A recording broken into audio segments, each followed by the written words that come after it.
Ketika masa iddah, ibu saya ingin menikah lagi karena dilamar orang. Ibu saya tetap menikah setelah masa iddah selesai, 6 bulan setelah wafatnya ayah saya. Bagaimana sikap saya untuk berbakti kepada ibu meskipun kecewa dengan keputusannya? Terhadap ayah angkat, bagaimana sebaiknya saya bersikap? Kepada ibu itu ya sikapnya anak terhadap ibu. Ya, kecewa itu ya biasa manusiawi. Quran juga menyeratkan itu. Tapi jangan sampai kekecewaan itu melahirkan sikap-sikap yang kemudian bertentangan dengan nilai-nilai syariat, yang berpotensi menghadirkan kedurhakaan. Apalagi sama ibu, masalahnya bisa panjang. Ya, bukan hanya di dunia, itu bisa sampai alam kubur, bisa sampai ke akhirat. Contoh misalnya, ada nggak ayat di Quran kalau kita sedang kecewa nggak boleh ditumpahkan pada orang tua, khususnya ibu? Ada. Buka Quran surah ke-17 misalnya, Al-Isra ayat 23 itu, dan seterusnya. Wa qadha rabbuka alla ta'budu illa iyyah wa bil walidaini ihsana imma yablughanna 'indakal kibara ahaduhuma aw kilahuma fala taqul lahumā uffin wala tanharhuma. Ya, Allah sudah menetapkan hukum, dan kalau sudah menetapkan hukum nggak bisa ditawar, nggak bisa ditawar. Baik ya, kecuali nanti hal-hal yang telah Allah tetapkan, ketentuan-ketentuan lainnya, ya, sebagai alternatif hukum. Hikmahnya banyak nanti. Dan diantara ketetapan itu, selain penyembahan mutlak hanya kepadanya, juga berbakti kepada kedua orang tua. Dan bakti kepada kedua orang tua itu diikat dengan sifat ihsan. Jadi diantara amalan langsung di dalam Quran yang disifati dengan sifat ihsan itu bakti pada orang tua. Itu ayatnya cukup banyak itu. Ya, yang di Al-Ahqaf misalnya ayat 15. Wa wassaynal insana biwalidayhi ihsana. Ya, banyak nanti yang di Quran surah 31 Luqman ayat 14 tuh. Bedanya nanti yang di Luqman wahnan ala wahnin, ya, yang di Al-Ahqaf itu kurhan. Dan itu nanti banyak itu, ya, banyak gambaran-gambarannya. Nah, saya ingin turunkan dulu. Bahkan kalau keduanya masih ada dan menjelang masa-masa sepuh, pasti akan ada itu indikasi dari Quran, akan ada sikap-sikap dari kedua orang tua itu. Mungkin Anda yang tidak sepakat. Ya, tapi jangan sampai menjadikan Anda itu kurang bakti, kata Quran. Kadang-kadang minta diingat lagi. Coba kalau kamu di posisi sedang dirawat. Jangan sudah lahir deh, sebelum lahir aja, kata Quran itu.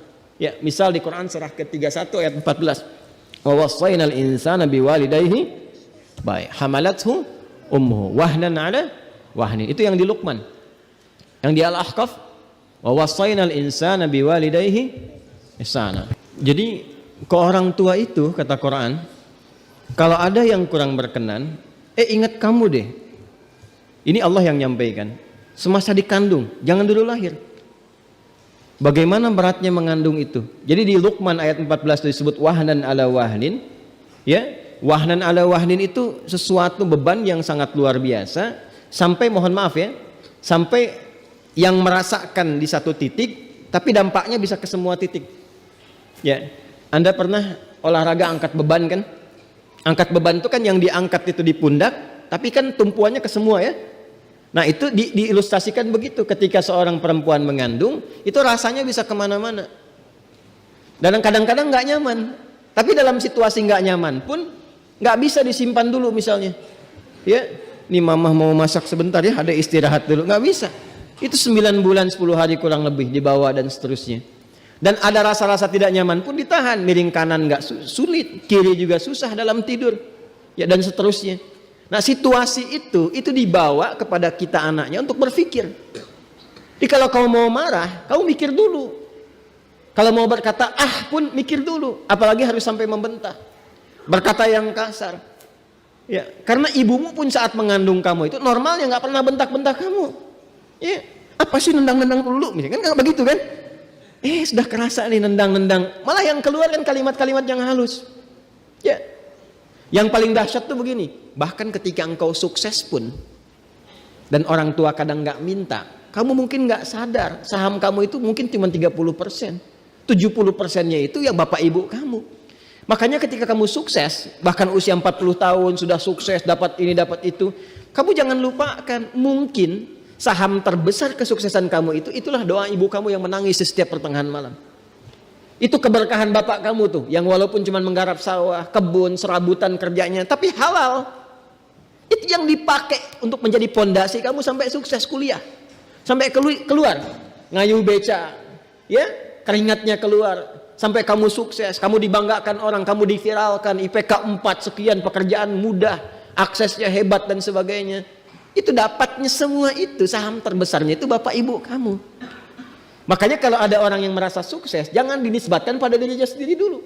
Kata Quran itu, hal pertama yang engkau harus lakukan, syukuri nikmat itu dengan mendoakan kedua orang tuamu. Kalau belum bisa ngasih sesuatu, minimal doain yang baik. Qala rabbi auzi'ni an ashkura ni'mataka allati an'amta alayya wa ala walidayya. Itu disatukan tuh. Ya, karena itu mohon izin.